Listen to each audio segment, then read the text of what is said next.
So 23, 24 participants, and today we'll venture into the next adhyay of Sutrasthan. Last time we have completed Dirgham Jiviti Adhyay, we have completed Apamarga Tanduli Adhyay, and today we are going to Arakvati Adhyay. दीर्घम जीवितीय में जो सूत्र थे, basic principles जैसे सामान्य विशेष सिद्धांत, रस, उसके बाद धातु, इन सब चीज़ों का वर्णन basic to start the topic उन्होंने किया था। उसके बाद उन्होंने शोधन द्रव्यों का वर्णन किया अपामार्ग तंडुलीय अध्याय में। वमन के, विरेचन के, वमन के, विरेचन के, बस्ती के और नस्य के, इन 4 चीज़ों के शोधन द्रव्य, और फिर उन्होंने अलग अलग प्रकार की यवागुएं बताई, ग्रुएल्स, मेडिकेटेड ग्रुएल्स मतलब लापसी। तो दवा के साथ या दवा से सिद्ध करके बनाई हुई जो लापसियां हैं, that gruels they have mentioned in Apamarga Tanduli अध्याय। तो अपामार्ग तंडुली अध्याय में it is simpler that there were 2 parts, one was शोधन द्रव्य, वन वाज मेडिकेटेड ग्रुएल्स। लेकिन आरग्वदी अध्याय जो है, आरग्वदी अध्याय हम कोशिश करेंगे कि आज खत्म करें, आज नहीं हुआ तो फिर कल खत्म करेंगे। तो आरग्वदी अध्याय जो है, आरग्वदी अध्याय में भी अलग अलग प्रकार के कल्प उन्होंने बताए हैं। ये कल्प बाह्य शोधन या शमन के लिए हैं। आरग्वदी अध्याय का नाम आरग्वदी अध्याय इसलिए क्योंकि जो पहला कल्प बताया है उसमें जो पहला द्रव्य बताया है वो आरग्वद है, तो इसीलिए आरग्वधी अध्याय का नाम आरग्वदी अध्याय पड़ा है। आरग्वदी अध्याय में अगर हम देखेंगे उपसंहार में, तो अपामार्ग तंडुलिया में अभ्यंतर शोधन द्रव्य बताए हैं उन्होंने, जो अंदर से शोधन करें, अंदर से दोषों को बाहर निकालें। और आरग्वदी अध्याय में बाह्य शोधन द्रव्य बताए हैं, जो शरीर के बाहर से या तो दोषों को शोधन करें या शमन करें। तो टोटल मिला के 32 बाह्य शोधन या शमन योग बताए हैं, ज्यादा करके चर्म रोग पर है। मतलब 1 से लेके 16 तक जो योग हैं, 1 से लेके शायद 17 तक जो योग हैं, वो तो डायरेक्टली चर्म रोगों पे है। चर्म रोग कौन कौन से? आयुर्वेद में चर्म रोगों को एक ही नाम दिया हुआ है, कुष्ठ। मेन अगर आप कुष्ठ लिख दोगे तो सभी चर्म रोग आ गए उसमें, ठीक है। लेकिन उन्होंने अलग अलग भी वर्णन किया है, जैसे पामा है, दद्रु है, विचर्चिका है, विपादिका है, उसके बाद पामा, दद्रु, हाँ, अपची है। तो अलग अलग प्रकार के चर्म रोगों के हिसाब से भी, किलास है, कुष्ठ है, कंडू है, सफेद कलर का जो डिस्कलरेशन हो जाता है स्किन में, वो है। तो उन्होंने भले अलग अलग इसका ये भी दिया है, लेकिन आपको अगर कुछ भी याद नहीं आएगा तो यू कैन राइट सिंपली कुष्ठ और चर्म रोग, कुष्ठ और चर्म रोग, इसमें सभी रोग आ गए, ठीक है। तो जैसे उन्होंने अलग अलग प्रकार की यवागुएं बताई थी पिछले अध्याय में, वैसे ही उन्होंने 32 बाह्य शोधन के योग बताए हैं। इन योगों को उन्होंने नाम नहीं दिया, इन योगों को उन्होंने नाम नहीं दिया, मतलब मनश्शिलादि योग, गुड़ुच्यादि योग, ऐसे नाम नहीं है। नाम देने के बजाय उन्होंने क्या बोला है? प्रथम योग, द्वितीय योग, तृतीय योग, कुष्ठहारक षष्ठ योग, कंडुनाशक सप्तम योग, ऐसे नाम दिए हुए हैं। तो योगों के नाम नहीं है, योगों के नाम नहीं है तो सबसे मेन मतलब क्या, एग्जाम में कोई शॉर्ट नोट में नहीं पूछ सकता, क्योंकि योगों का नाम है तो शॉर्ट नोट आ सकता है, योगों का नाम है ही नहीं तो शॉर्ट नोट नहीं आ सकता। हाँ, ये जरूर पूछ सकते हैं शॉर्ट नोट में कि कंडुनाशक कोई 3 योग बताइए, तो उसमें से कोई भी 3 योग आपको लिख देंगे। तो यहाँ पर अगर आप पूरे के पूरे 17 जो कंडुनाशक या कुष्ठनाशक योग हैं, वो आप बिना बाय हार्ट किए, what you can do 2 things. या तो आप 3-4 योग बाय हार्ट कर लो और उसी को लिख दो।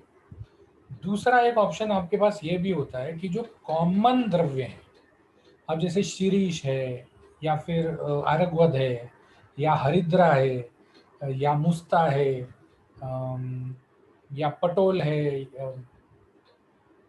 कमल है। तो ये कॉमन घटक हैं बहुत सारे योगों में, बहुत सारे योगों में कॉमन घटक है। तो इन घटकों का नाम लिख के आप या तो एक योग बना सकते हैं, और बनाना भी गलत नहीं है। हाँ, हमको ऐसा लगता है कि अरे हम चरक का वो योग बना रहे हैं जो चरक में दिया हुआ नहीं, ठीक है। मतलब एक योग में 4 कंटेंट है, दूसरे योग में 4 कंटेंट है, तीसरे योग में 4 कंटेंट है। तो इन तीनों को जोड़ के हमने एक चौथा योग बना दिया, जिसमें से इसमें से 2 ले लिए, उसमें से 2 ले लिए, उसमें से 2 ले लिए। तो ये गलत नहीं है, क्योंकि चरक ने विमान स्थान में खुद ही बोला हुआ है कि मैं जो भी ये चीज आपको बता रहा हूँ ये सब इंडिकेटिव है, ये सब इंडिकेटिव है, ये मैंने यूज किए हुए हैं। लेकिन आप इनसे अलग हटके भी, आप इनसे अलग हटके भी इन योगों को एक साथ मिक्स करके या व्याधि के हिसाब से अलग अलग करके, रुग्ण के बल के हिसाब से अलग अलग करके आप अपने योग बना सकते हो। ये परमिशन तो चरक नहीं दिया हुआ है। तो मतलब ऐसा बिल्कुल सोचने का जरूरत नहीं है कि अरे हम ये योग ठीक से नहीं लिख पा रहे हैं तो हम गलत हो गए। नहीं, हम गलत बिल्कुल नहीं है। What we are doing is we are using the principle set out by Charak in Vimana Sthana and चिकित्सा स्थान।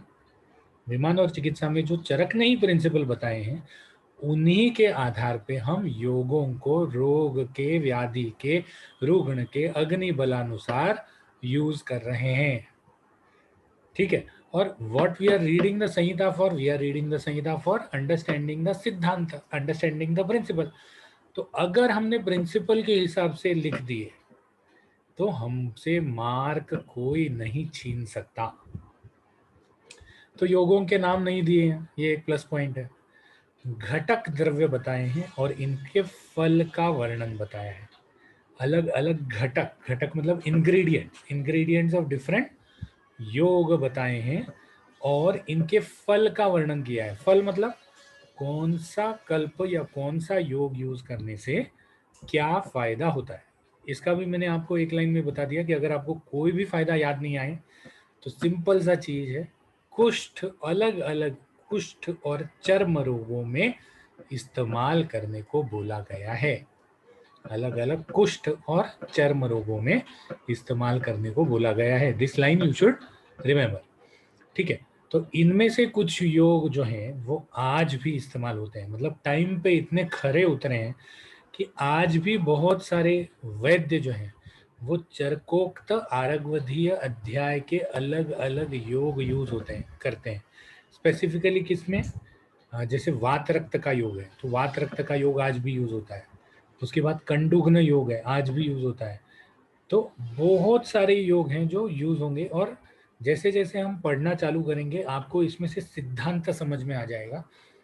एक और चीज, चरक को जब आप मतलब पढ़ते हैं या लिखते हैं या चरक का पेपर लिखते हैं तो what is expected out of you is a good amount of knowledge of the द्रव्य गुण विज्ञान। द्रव्य गुण विज्ञान का नॉलेज जो है वो अच्छे मात्रा में होना जरूरी है। क्यों? क्योंकि चरक के टाइम पे जितनी भी चीजों का वर्णन किया गया है इनका बेसिस उसके रसवीर्य विपाक है। इसका बेसिस जो है ये उसके रसवीर्य विपाक है। तो इसीलिए अगर कोई दो चीजों का रसवीर्य विपाक कॉमन है, सेम है, तो आप भले चरक ने उस चीज को वर्णन नहीं किया है फिर भी आप उसको यूज कर सकते हो। क्योंकि कल्पस्थान में चरक ने क्या बताया है, कल्पस्थान में चरक ने बताया है कि ये जो मैं बता रहा हूँ योग या ये जो मैं द्रव्य बता रहा हूँ इनसे हटके भी अलग अलग द्रव्य हैं जो हम ट्रीटमेंट में यूज कर सकते हैं, जो मैंने नहीं बताए हैं। लेकिन आप लोगों को कैसे ध्यान रखना है, आप लोगों को इनके रस, वीर्य, विपाक और कर्म के ऊपर दो द्रव्यों का सिमिलैरिटी ध्यान रखना है। तो चरक ने समझो कोई चीज नहीं लिखी है। अब जैसे चरक ने जैसे हाइड्रोक्लोरिक एसिड है, तो चरक ने हाइड्रोक्लोरिक एसिड नहीं लिखा, बेचारे उस टाइम पे हाइड्रोजन, क्लोरीन ये सब डिस्कवरी नहीं हुए थे। लेकिन आज की तारीख में अगर हमको कोई चर्मदल, मस्सा या कुछ भी जलाना है तो हम हाइड्रोक्लोरिक एसिड तो नहीं यूज करते but we use salicylic acid. Salicylic acid is a little bit more milder than hydrochloric acid. But what has Charak said? Charak ने तो जब क्षार का वर्णन किया है, क्षार विधि जब बताया है, तो उन्होंने क्षार बताने के, क्षार कैसे बनाना चाहिए उसमें ये बताया है कि चीजों को अलग अलग से जला दो, जलने के बाद जो राख है वो अलग कर लो, राख को अलग करके फिर उसको पानी में आप भिगा लो। पानी में जो भी राख का पार्ट है वो जब घुल जाता है तो उस पानी को इवेपोरेट कर लो, मतलब कॉन्सेंट्रेट कर लो, तो ये जो भी आएगा वो क्षार होगा। तो बोले चरक ने हाइड्रोजन क्लोराइड या सैलिसिलिक एसिड नहीं बताया है, लेकिन क्षार जो है, क्षार जो है उसका जो भी वर्णन चरक में है, सेम यूज या सेम चीज हम आज भी उसी प्रिंसिपल को लेके इस्तेमाल करते हैं। तो इसीलिए कल को आपने कहीं चरक से बाहर जाके भी अपना कुछ लिख दिया, as long as you are able to explain, as long as you are able to tell the principle or explain or make the other person understand the principle of the answer, your answer is right। ठीक है, तो चलो हम पहले वाले योग पे चलते हैं। पहले वाला योग, चरक ने सबसे पहले 6 योग बताए, 6 योग। अब ये 6 योगों में एक से ज्यादा द्रव्य भी हैं, मैंने वही द्रव्य लिए हैं जो बहुत कॉमन है। पहले ही स्लाइड में मैंने 6-7 मतलब 6 योगों के द्रव्य अलग अलग इसलिए लिखे हैं क्योंकि अगर आप देखो तो ये सब द्रव्य जो हैं इसमें से ज्यादा करके रिपीटेड कोई नहीं है, ज्यादा करके रिपीटेड कोई नहीं है। तो अगर रिपीटेड नहीं है तो सिर्फ ये स्लाइड अगर आप फोटो मार लोगे या दिमाग में रख लोगे तो you will be able to write at least 4 to 5 different योग्स, सिर्फ इसी के हिसाब से, सिर्फ इसी के हिसाब से। मतलब इसी स्लाइड में जितने भी योग बताए हैं या इतने जितने भी घटक बताए हैं उनको आप अलग अलग योगों में डाल सकते हो। तो सबसे पहला योग जो उन्होंने बताया, आरगवत करंज वासा गुड़ुचि हरिद्रा। अब इसमें अगर आप देखो तो करंज वासा गुड़ुचि हरिद्रा ये सब तिक्त रसात्मक उष्ण वीर्यात्मक द्रव्य हैं, तिक्त रसात्मक उष्ण वीर्यात्मक द्रव्य हैं। तो तिक्त और उष्ण वीर्यात्मक द्रव्य जो हैं ये पित्त को कम करेंगे, साथ ही साथ शीत प्रशमन करेंगे, कंडुग्न होंगे क्योंकि उष्ण गुण है, उष्ण गुण जो है वो कफ को ये करेगा, विलयन कर लेगा। तो जो भी बताया है उसमें आपको सिंपल है, आपको आरगवद लिखना है, आरगवद का रस, और फॉर्चुनेट इनफ दैट आरगवद का रसवीर्य विपाक आप इसी साल पढ़ोगे, सेकेंड ईयर में ही पढ़ोगे।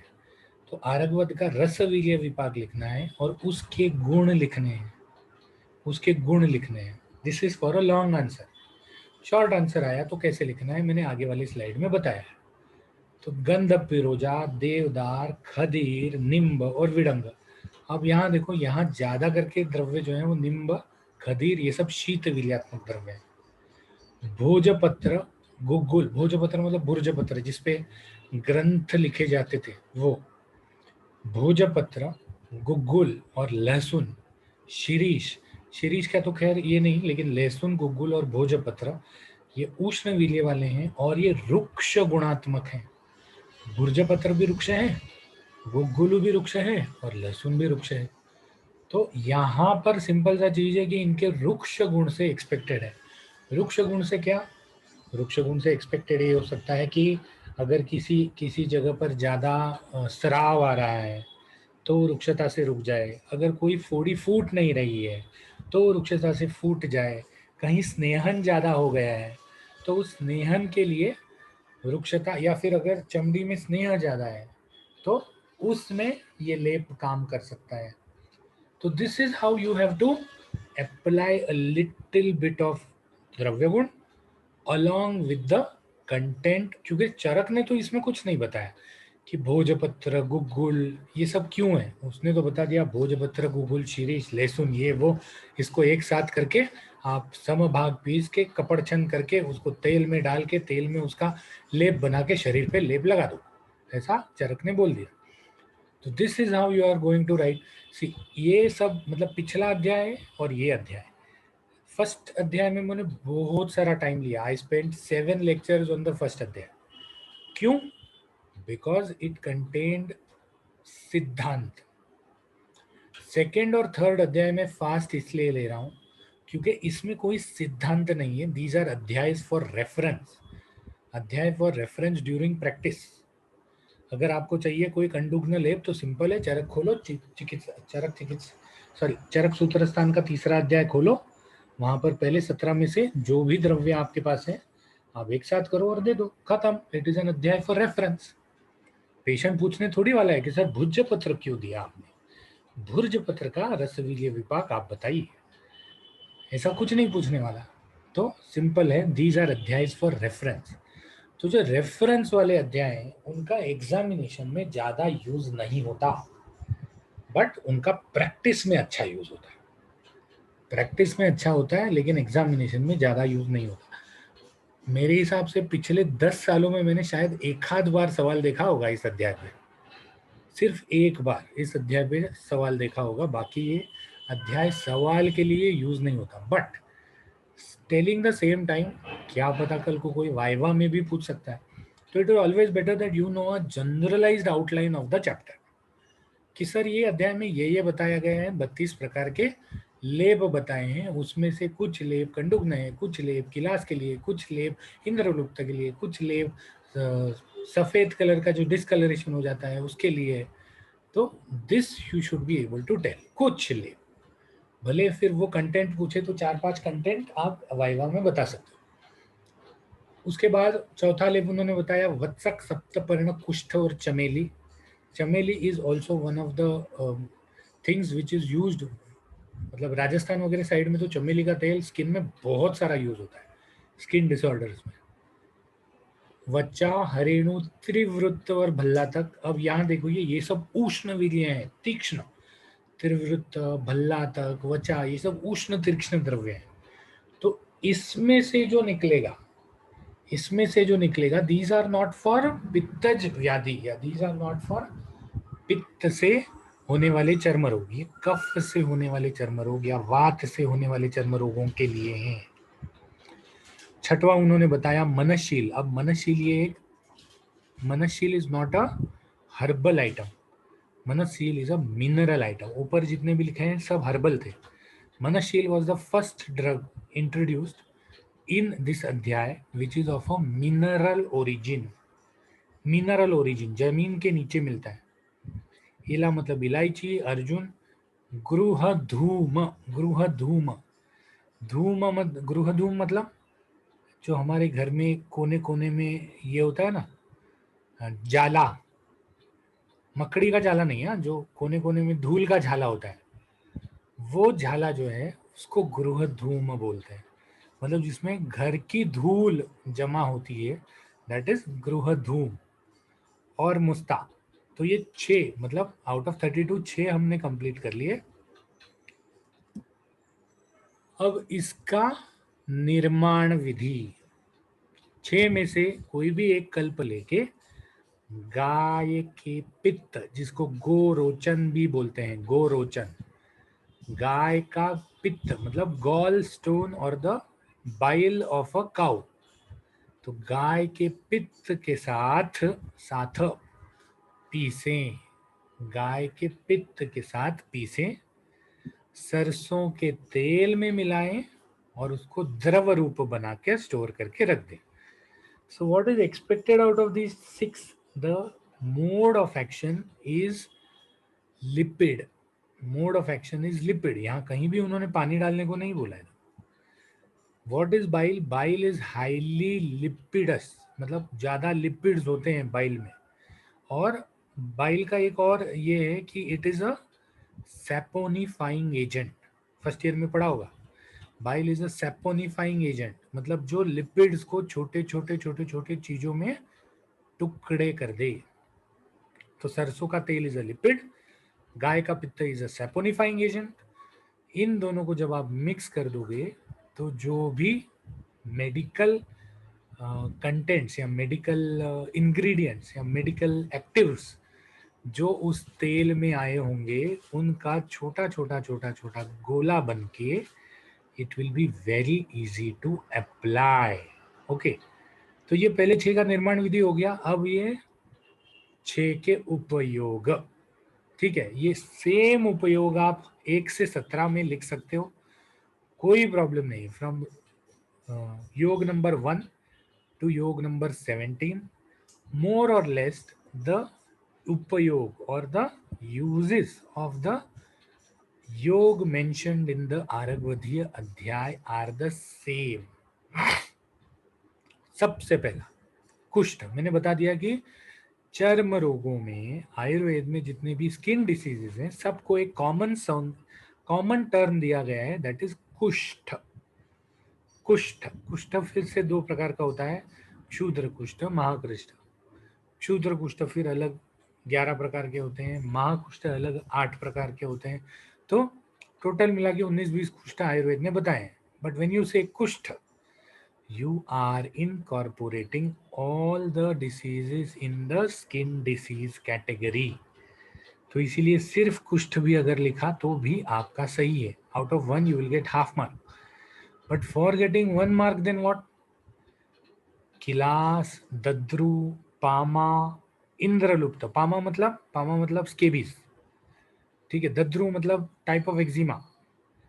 ठीक है, इंद्रलुप्त मतलब जहां एक पर्टिकुलर एरिया के बाल झड़ जाते हैं या बाल चले जाते हैं. मतलब कभी कभी होता है ना, ज्यादा करके फीमेल्स में सर के एरिया में या मेल्स में बियर्ड एरिया में. फीमेल्स में सर के एरिया में या मेल्स में बियर्ड एरिया में ऐसा होता है कि एक छोटा सा पैच आ जाता है जहां पर बाल आए ही नहीं. The hair have fallen off and there are no new follicles coming up. तो दिस एरिया एक बंजर से जमीन के जैसा पूरा सिर में या पूरी दाढ़ी में रह जाता है और वो दिखना चालू हो जाता है. So this Banjar area disease is known as Indralupta. Banjar area disease is known as Indralupta. इसी के साथ साथ भगंदर और हर्ष मतलब पाइल्स और fistula. Piles or fistula. These are also 2 diseases, though they are related to the skin. They are not actually skin diseases. They are diseases which relate to the skeleto-musculo-circular circulatory system of the anus. Musculo-skeletal and circulatory system of the anus. इसमें होता क्या है? इसमें होता simple सा चीज है कि जो वेन्स हैं वो वेन्स डायलेट हो जाती हैं, अपना स्थान छोड़ देती हैं, मसल उनको पकड़ नहीं पाता और इसीलिए फिर टॉयलेट के रास्ते में आके बार बार रप्चर हो जाती हैं और खून या बिना खून टॉयलेट होती है. टॉयलेट करने में बहुत तकलीफ होती है. सो दिस इज सिंपली अर्शा. व्हाट इज भगंदर? भगंदर मीन्स फिस्टुला, जिसमें आपका जो your the anal canal is very highly guarded by an anal sphincter. Probably the anal sphincter is the strongest smooth muscle in the body. The strongest smooth muscle from the in the body.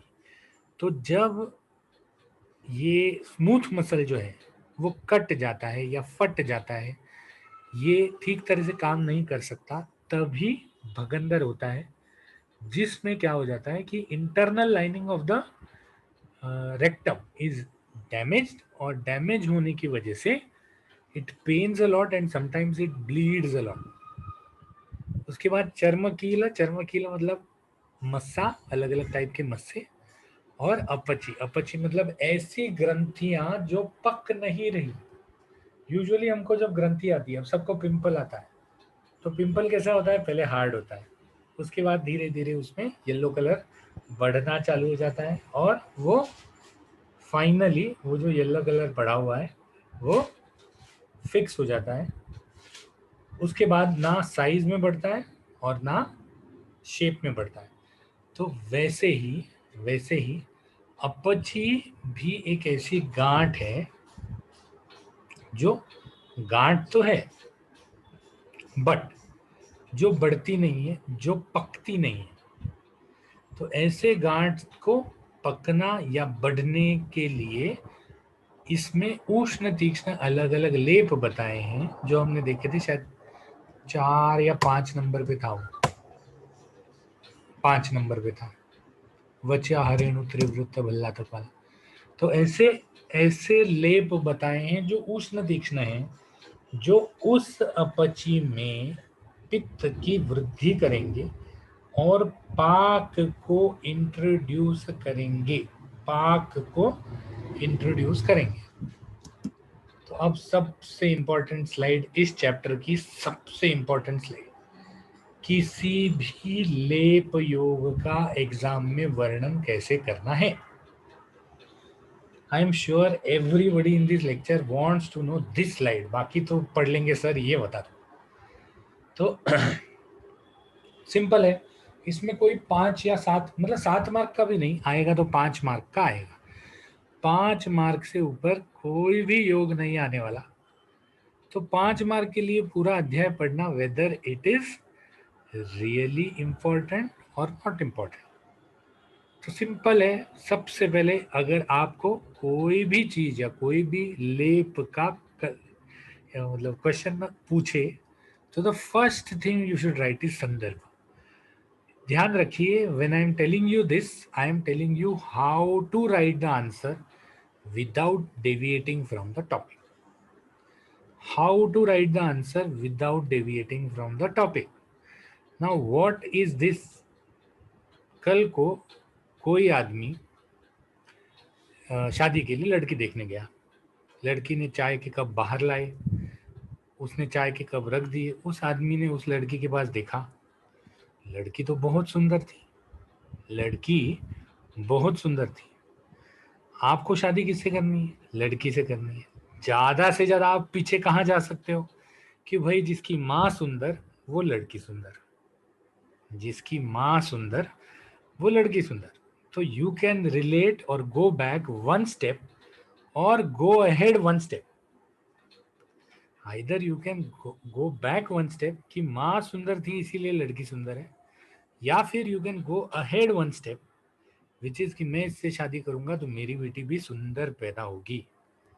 Okay, so this is what is expected कि आप topic से relate करके लिखें, topic से बाहर मत लिखें। What actually happens, बाजू वाली भी सुंदर लगती है, मामा की लड़की भी सुंदर लगती है, बुआ की लड़की, मतलब जीन से कोई लेना देना नहीं, जो शायद हमारी शादी में मिलने भी नहीं वाले, ऐसे ऐसे लोगों के बारे में हम लिखना और पढ़ना या बोलना चालू कर देते हैं। ठीक है, सो ध्यान रखने की जरूरत यह है कि what is more important is don't go away from the topic. Okay, so I take this while I am explaining this particular slide to you, I am also giving you a form for attendance. Chat box में मैंने डाल दिया है। तो सबसे पहले हमको संदर्भ लिखना है। संदर्भ में सब लेप कल्पों का संदर्भ सेम आएगा। चरक सूत्र स्थान 2 आरग्वदीय अध्याय में इस लेप का या इन प्रकार के लेपों का वर्णन किया गया है। 2 लाइन खत्म। उसके बाद वाला लाइन, आरग्वदीय अध्याय में चरकाचार्य ने बाह्य शोधन और शमन द्रव्य बताए हैं। We are not going to tell anything about the second adhyay. Apamarga तंडुलीय का हमको आवाज ही नहीं निकालना है, because that is out of topic. We are talking about आरग्वदीय अध्याय। तो आरग्वदीय अध्याय का इन टॉपिक वाला ये कर दिया कि इस अध्याय में बाह्य शोधन और बाह्य शमन द्रव्यों का वर्णन चरकाचार्य ने किया हुआ। उसके बाद घटक लिखना है, 2 लाइन ड्रॉ करना है और जितने घटक याद आते हैं एक के नीचे एक लिखना है। घटक लिखना है, 2 लाइन ड्रॉ करना है और जितने घटक याद आते हैं उनको एक के नीचे एक लिखना है। जैसे जैसे यू कैन राइट वचा, मुस्ता, उसके बाद और क्या क्या आया था, खदीर, शिरीष, करवीर, कनेर। कनेर और करवीर सेम ही होता है। तो these all things you can write in your paper without deviating from the topic. कल को कोई ये नहीं बोल सकता कि भाई इसने गलत बोला, भाई जो बोला सामने बोला। और आपको अगर डाउट आता है तो चरक खोल के देख लो, है कि नहीं।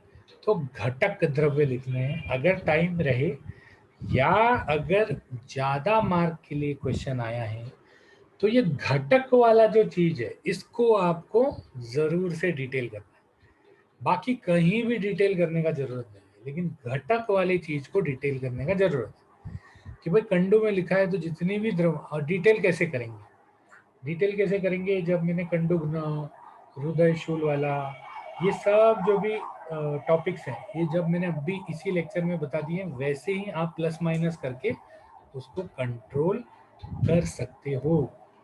ठीक है, तो घटक वाली चीज में control is important. You are not going to write too much less, you are not going to write too much more. ठीक है, उसके बाद निर्माण विधि। Now go through the chapter once, एक बार पूरे चैप्टर को पढ़ लो। वात रक्त और वात व्याधि में से जो लेप बताए हैं उनको छोड़ेंगे तो बाकी कोई भी लेप जो है वो लगाने के लिए इजी है, रखने के लिए इजी है और संग्रह करने के लिए इजी है। तो जो भी घटक हैं वो घटक आपको याद से, at least you should be able to write, at least you should be able to write 6 to 8 contents mentioned in the chapter, mentioned in the chapter. You can write a content of some other lab, but mentioned in the chapter at least 6 to 8 आपको लिखने हैं। Last में याद रख के इत्यादि word लिखना है। इत्यादि मतलब I don't have time, I have knowledge, your paper was of only 3 hours और I still have to write 10 marks। इतना सारा चीज एक इत्यादि में आ गया। ठीक है, तो निर्माण की विधि, घटक हो गए, निर्माण की विधि, निर्माण की विधि में ज्यादा करके द कैनेडियंस वांट द, मतलब ज्यादा करके ये जो लेप वाले जो हैं, ये लेप के घटक को आप थोड़ा सा द्रव्य गुण का अगर तड़का लगा देंगे तो आप ये इस पॉइंट को ठीक तरह से लिख सकते हैं। निर्माण विधि, ज्यादा करके लेप जो हैं इस अध्याय में, ज्यादा करके लेप जो हैं वो इस अध्याय के जो लेप हैं ये बिना पानी के लगाने के हैं, या तो तेल में, या तो रस में, या तो स्नेह में, लेकिन पानी का यूज इन लेपों में बताया नहीं है। शायद एक या दो जगह पर पानी का यूज बताया है। तो निर्माण विधि में सिंपल सा विधि है, समभाग चीजें ले लो, चीजें जो हैं वो सब समभाग ले लो, सेम प्रोपोर्शन, मिक्स करो, सॉरी पाउडर करो, मिक्स करो और कपड़ छन चूर्ण बना दो। समभाग द्रव्य ले लो, पाउडर करो, मिक्स करो और कपड़ छन चूर्ण बना दो। तो एक एक चीज के 4 पॉइंट हो गए हैं, निर्माण विधि के 4 पॉइंट हो गए। समभाग में लेना, पाउडर करना, मिक्स करना और कपड़ छन चूर्ण करना। 7वां पॉइंट, तिल के तेल में, सरसप के तेल में, कत्थे के रस में, अर्क के दुग्ध में बहुत सारे ऐसे लिक्विड्स बताए हैं जिसमें ये जो लेप हैं ये लेप आप मिक्स करके रख सकते हो। ओके, और लास्ट में आपको लिखना है उपयोग। तो उपयोग जो है वो तो हमने यहां पर देख लिया था। कुष्ठ गिलास दद्रुपामा इंद्रलुप्त भगंदर अर्श। भगंदर अर्श मत लिखिए क्योंकि भगंदर अर्श उतना कॉमनली यूज नहीं होता, लेकिन बाकी सब लिख सकते हैं। ठीक है, गिलास 2 बार लिखा है, आप गिलास 2 बार भी लिख सकते हैं। तो this is what we are going to. तो यहाँ तक लेप योगों का वर्णन जो है वो दिया गया है। मेरे ख्याल से 6 योग हो गए। Now we go to the 7वां योग। अब यहाँ से 17 योग तक मैंने बहुत छोटे छोटे में लिखा हुआ है, चीजें वही हैं, चीजें वही हैं। ऊपर में जो ब्लू में लिखा हुआ है, दीज आर द घटक और the ingredient. First line is how you are going to निर्माण विधि। Second line is how you are going to do a संग्रह या application, and fourth line is where you are going to use. Where you are going to use it. ठीक है, तो 7 और 8 दो योग हम करते हैं, उसके बाद हम ये अध्याय फिलहाल के लिए रोक देंगे। Okay, we will continue it tomorrow. तो कुष्ठ, हल्दी, तुलसी, पटोल, निम्ब, देवदार, सरसप, शिगरू इत्यादि। इत्यादि को मैंने लाल किया हुआ है, इत्यादि लिखने को मत भूलना, इत्यादि लिखने को मत भूलना। इत्यादि का मतलब और भी चीजें हम डाल सकते हैं। समान भाग में एकत्रित करके कपड़जन छोड़ना, जो मैंने बता दिया था। तेल का, क नहीं, तेल का उबटन करके या तेल में मिक्स करके इस 7वें योग को शरीर पे लगाना चाहिए। फायदा क्या होता है? गंडू चला जाता है, पीड़िका चली जाती है, कुष्ठ कम हो जाता है, और शोफ मतलब शोथ भी कम हो जाता है। शोथ भी कम हो जाता है। 8वां देखो, कुष्ठ कॉमन था, मुस्ता कॉमन था, बाकी मनशील, हड़ताल, ये दो जो ड्रग्स हैं ये मिनरल ओरिजिन के ड्रग्स आ गए। समान भाग में एकत्रित कर कर कपड़जन चूर्ण बनाएं। तेल का उबटन करें शरीर पे या तेल पे मिक्स कर लें और उसका शरीर पर लेप करें या इफेक्टेड पार्ट्स पे लेप करें। तो ये 8वां योग खत्म कर दिया उन्होंने। इसमें भी कंडू, पीड़िका, कुष्ठ, शोफ, पामा, विसर्प, विचर्चिका, ऐसे आप बहुत सारे लिख सकते हैं। 9वें में आप देखो, 9वां ज्यादा स्ट्रांग है क्योंकि इसमें अर्क का दुग्ध है। अर्क इस जो हनुमान जी पे पत्ते चढ़ाए जाते हैं अलग, तो उसको अर्क कहते हैं। ये जो अर्क है, इसका जब पत्ता तोड़ते हैं तो उसमें से दूध निकलता है जो बहुत स्ट्रांग होता है।